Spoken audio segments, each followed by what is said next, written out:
Tonight, the fireworks on Capitol Hill, the special counsel and the Biden documents investigation grilled by both parties. Also, the images just in tonight, the deadly house explosion. Neighbors say they could feel it in their chest. First, Democrats and Republicans going after special counsel Robert Hur after his report and President Biden's handling of classified documents.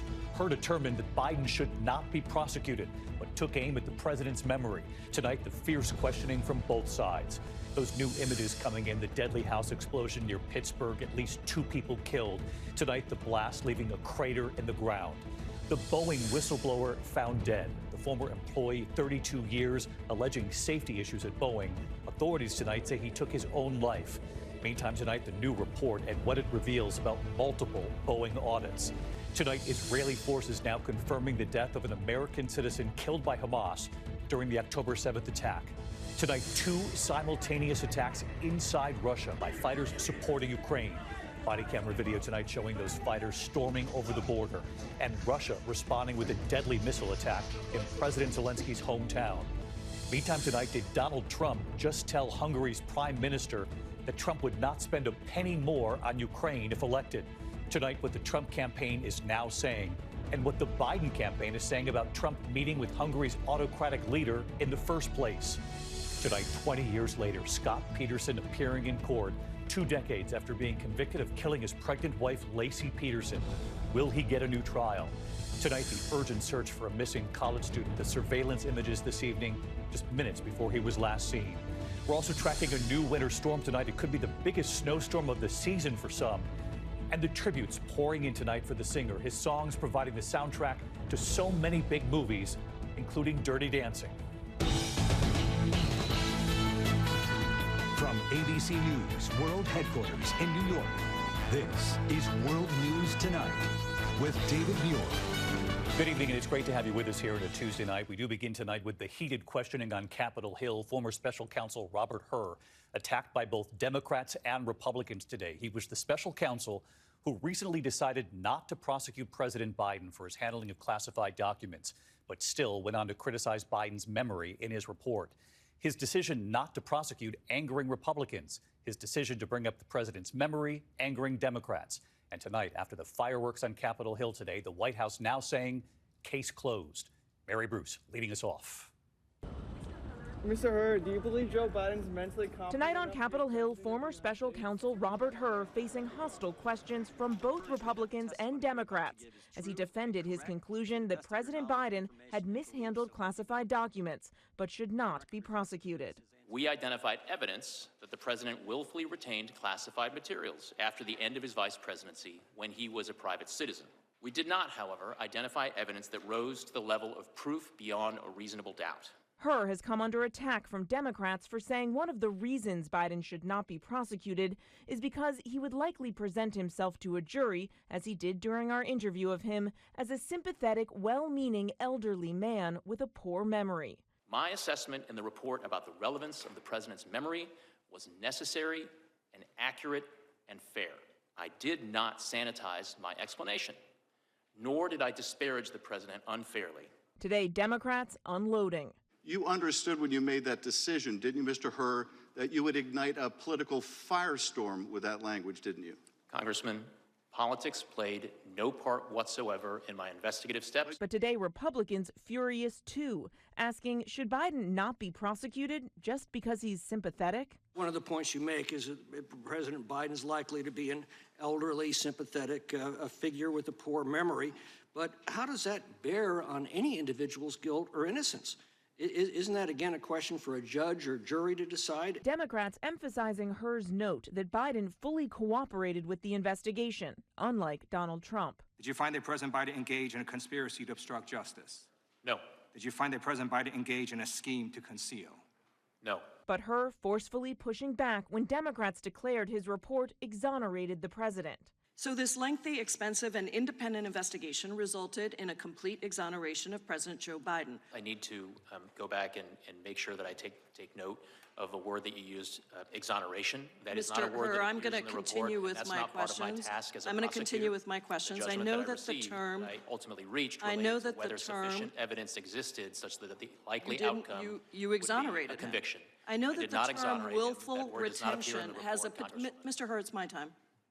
That moment sums up the day. Let's get right to Mary Bruce live at the White House. And Mary, of course, tonight the White House, as we know, has released the transcript of President Biden's interview with the special counsel. I know you've read through it all. You were telling us that there were some moments when the president was unable to recall things, but also times when the president went into great detail with his answers. David, the transcript of the president's 5-hour interview with the special counsel really paints a nuanced picture. There are moments where the president's memory lapses. For instance, while he can recall the day his son Beau died, he struggles to remember the year and has to be prompted repeatedly by his staff. But the president also offers vivid descriptions of years-old events. He is conversational, he jokes around with the interviewers, and yes, he does go off on several tangents, but that is not unusual for this president. David. Mary Bruce leading us off from the White House tonight. Mary, thank you. To the other news this Tuesday night and to the images just coming in at this hour, the moment of the blast after a deadly home explosion outside Pittsburgh, killing 2. The staggering damage tonight, the home in splinters, only the foundation left behind. The bodies of a man and woman found inside, and the description from the neighbors tonight, what the blast felt like far and wide. Here's Erielle Reshef. Tonight, a smoking crater is all that remains of a home after a massive explosion rocked a neighborhood outside Pittsburgh, killing 2 people inside. I'm on the scene. I got a house on the ground, completely on the ground. The home in Crescent Township detonating just before 9 this morning. Shockwaves felt for miles. Firefighters from multiple counties responding within minutes, saying they could feel the blast in their chests. We all felt and heard the explosion. Instantly, a column of white smoke up in the air, followed by a thick column of black smoke. John Bundy was working at a nearby factory and thought a truck hit his building. You know, that was my main concern when I came out. I was like, is everybody okay? And I looked to my left, and that's where I saw literally like it was a mushroom cloud. Debris scattered on the ground and in the trees. The explosion damaging at least 2 additional homes and setting fire to part of a nearby hillside. Authorities say a man and a woman were found dead at the scene. David, still no confirmed cause of that explosion. The house was connected to a private gas well, and there were propane tanks on the premises. David? Erielle Reshef reporting. Ariel, thanks. Now to the new troubles for Boeing tonight. A longtime worker, 32 years with Boeing, turned whistleblower, alleging safety issues, found dead. Authorities say he took his own life. And it comes amid a new report tonight, the FAA audit of Boeing's production line and what it found. Here's Trevor Ault. Tonight, a Boeing whistleblower now dead from an apparent suicide only days after his lawyer says he'd been deposed. John Barnett worked for Boeing for 32 years and was involved in a lawsuit alleging serious safety concerns with the 787 Dreamliner and retaliation from the company. His lawyers say Barnett was in very good spirits, and we didn't see any indication he would take his own life. But police in South Carolina say he died Saturday from a self-inflicted gunshot wound to the head. His body found inside a car in a hotel parking lot. In January, just weeks after a door plug flew off an Alaska Airlines Boeing 737 MAX 9, Barnett spoke with TMZ Live. What we're seeing with the door plug blowout is what I've seen with the rest of the airplane, as far as jobs not being completed properly, inspection steps being removed, issues being ignored. Since that incident, a 6-week FAA review of the Boeing production line has raised new concerns. The New York Times reporting Boeing failed 33 of 89 audits, and Boeing supplier Spirit Aerosystems, which builds the 737 MAX fuselage, failed more than half of its 13 audits. As difficult and as painful these inspections are for Boeing, they will help them get back to basics, to be able to begin to earn the trust of the FAA and the flying public. David, Boeing says they are saddened by John Barnett's passing, but his attorneys say they're shocked. They're calling for a full police investigation into his death. David? All right, Trevor Ault tonight. Thank you, Trevor. Overseas tonight, and there is word an American citizen who for a long time was believed to be a hostage was instead killed in the attack on Israel by Hamas on October 7th. His body held by Hamas in Gaza ever since. Matt Gutman from Israel tonight. Tonight, the IDF announcing dual citizen Itai Chen, one of several American hostages believed alive in Gaza, was actually killed in fighting during Hamas's October 7th rampage. Hamas then taking the 19-year-old soldier's body into Gaza. In the weeks after the attack, we spoke to his father. Ruby, are you hopeful that you will ever see your son again? No, no option to think otherwise. I am positive that I will see him back again. With the hostage release and ceasefire deal stalling last week, tonight Israel's prime minister again insisting that Israel will invade the southern Gazan city of Rafah, where 1.5 million people are seeking shelter and hunger is epidemic. That is aid to Gaza now arriving from land, air, and sea.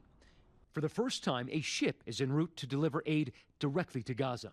Working in coordination with the Israeli military, the NGO World Central Kitchen is sending 200 tons of rice, beans, flour, and proteins set to arrive as early as tomorrow. Our team in Gaza filming trucks carrying landfill to northern Gaza to build this makeshift anchorage. Once this gets there, it'll be offlifted by a crane, it'll be put on trucks, and we'll be taking that into northern Gaza. And the U.S. set to build another temporary pier off the coast of Gaza. Hours ago, 500 U.S. troops deploying from Virginia.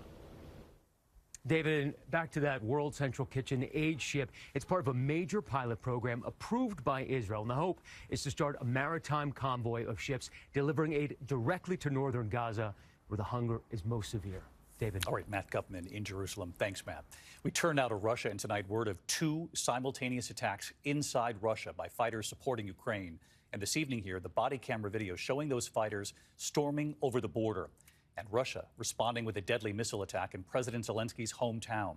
And President Biden's announcement tonight that some U.S. help is now on the way, while Congress continues to largely stand in the way of aiding Ukraine. Here's James Longman. Tonight, 2 simultaneous attacks inside Russia. Pro-Ukrainian militia launching a major incursion as the Ukrainian military fired a wave of drones. 2 of the biggest strikes yet inside Russia. Body camera video shows those pro-Ukrainian fighters storming across the border. Russia claims it repelled the attack, killing more than 200 fighters, though it's still not clear if the situation is under control. As that barrage of Ukrainian drones hit multiple locations, setting this oil refinery ablaze. It's the biggest challenge to Vladimir Putin on Russian soil since last year's failed Wagner coup, and comes just days before Russia's presidential election. The Kremlin responding in kind, a Russian missile slamming into a residential building south of Kyiv, killing at least 3 people and injuring dozens more. And tonight, with Republicans in Congress blocking more aid to Ukraine, the White House announcing a new $300 million security package. Putin will keep going. President Biden today saying those supplies will only last a couple of weeks, urging Congress to send Ukraine the help it needs. We must act before it literally is too late. And tonight, David, the White House says that extra Ukraine money comes from Pentagon savings. David? James Longman overseas tonight. James, thank you. And on the issue of helping Ukraine, tonight news involving Donald Trump after he met with the Prime Minister of Hungary at Mar-a-Lago. The autocratic leader is now back in Hungary tonight and telling an interviewer that Donald Trump told him that if he's elected, he would not spend another penny on Ukraine. So let's get right to Rachel Scott. She's live on the Hill tonight in Washington. She's covering the presidential campaign. Rachel, the Trump camp answering to this tonight. The Biden camp also asking some major questions on this? Yes, David, because it is highly unusual for a foreign leader to travel to the United States and meet with the president's political rival, especially in an election year. Far-right Hungarian Prime Minister Viktor Orbán has been sharply criticized for embracing Russian President Vladimir Putin. Just days ago, President Biden on the campaign trail said Orbán is looking for dictatorship. Trump has long said he could end the war in Ukraine within 24 hours if he is reelected. Orbán said the former president laid out a plan to cut off aid to Ukraine, saying that's why the war will end, because it's obvious that Ukraine cannot stand on its own 2 feet. The Trump campaign tonight not denying that the former president said those words, telling us that if Trump is reelected, it would be his top priority to negotiate an end to the war. But David still not providing any details on just exactly how he would do it. Rachel Scott live in D.C. Rachel, thank you. Next tonight, we showed you the horrific images from Haiti last night here. Well, tonight we have learned the Prime Minister of Haiti has agreed to step down as soon as a transitional council is in place. A gang-led rebellion has brought Haiti to the brink of collapse. Prime Minister Ariel Henry is in Puerto Rico, unable to return. Politicians in Haiti are now scrambling to be part of this new government. Gang members tonight saying the violence will end only if they have a seat at the table. Back here in the U.S. into a case that made national headlines for years. Well, tonight here, 20 years later, convicted killer Scott Peterson facing a judge today, fighting for a new trial in the murder of his pregnant wife, Lacey Peterson. The Innocence Project has now taken up the case, citing new evidence. Kana Whitworth in the courtroom. 20 years after he was convicted of murdering his pregnant wife and unborn child, Scott Peterson today appeared before a judge by Zoom to fight for a new trial. Good morning, Mr. Peterson. Can you both see and hear the proceedings, sir? Yes, Your Honor, I can. Thank you. Peterson is serving life in prison, but the LA Innocence Project is now leading his defense, arguing new and overlooked evidence could exonerate him. Mr. Peterson has been waiting 20 years to find some of these police reports and audio recordings and video recordings that should have been provided. The defense wants new DNA testing on blood found in this burned out van discovered near the family home the day after Lacey disappeared. The original fire investigator believes the evidence should be reassessed. This has always been one of those things that kind of sits in the back of your head and kind of bugs you a little bit. Peterson has always maintained his innocence. Sitting down with our Diane Sawyer. Everybody sitting at home wants the answer to the same question. Did you murder your wife? No, I did not. A few months later, the bodies washing up on shore, not far from where Peterson claimed to have gone fishing the day Lacey disappeared. The former detective on the case says he welcomes new DNA testing. The big thing is test that blood. If we had the wrong guy, I want the truth to come out. I just don't have any doubts. And David, the Innocence Project thinks that a burglary across the street from the Peterson home could be connected to Lacey's murder, and a decision on retesting DNA could come as early as May. David? We know you'll stay on it. Kana Whitworth, thank you. Now to the economy tonight, a new report suggesting the inflation fight has stalled. Consumer prices in February were up 3.2% from a year ago. That's slightly above what was expected. The cost of gas and rent rising last month, but food prices were flat. The Federal Reserve meets next week. Analysts still think an interest rate cut could come this summer. When we come back here tonight, the urgent search for a missing college student. Surveillance images right here tonight, minutes before he was last seen. Also, this new winter storm tonight. It could be the biggest snowstorm of the season for some. And then the tributes to the singer-songwriter behind several movie soundtrack hits, including a song you'll remember from Dirty Dancing. Tonight, a desperate search is now underway for a missing college student in Nashville. University of Missouri senior Riley Strain was visiting Nashville, last seen at a bar with members of his fraternity 4 days ago. Police say surveillance video shows him on a sidewalk just minutes before he vanished. Authorities are now searching the downtown area and a nearby river.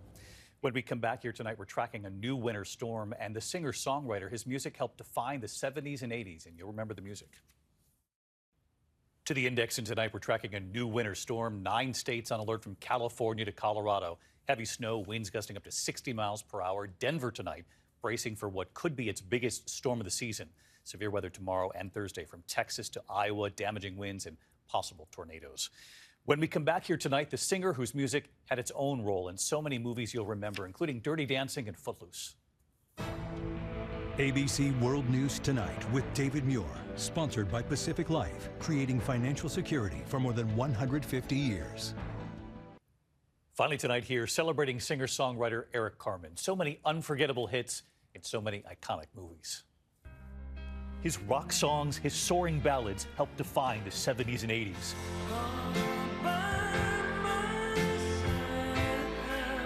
Eric Carmen, his 1976 hit, All By Myself.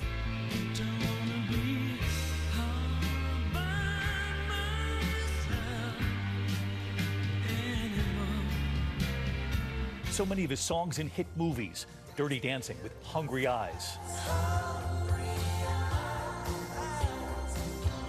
32 million albums sold.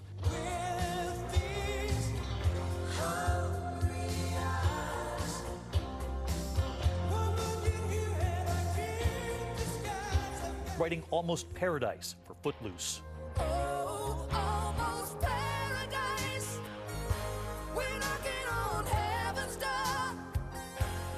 He was lead singer for the Raspberries with Go All the Way.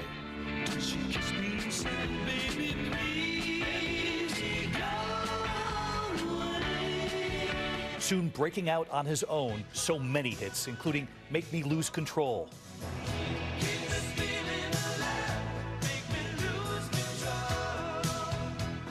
Overnight, Eric Carmen's wife Amy saying it brought him great joy to know that for decades his music touched so many and will be his lasting legacy.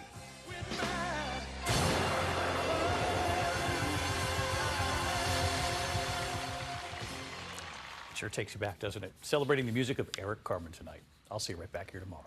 Good night. Thank you for making World News Tonight with David Muir, America's most watched newscast.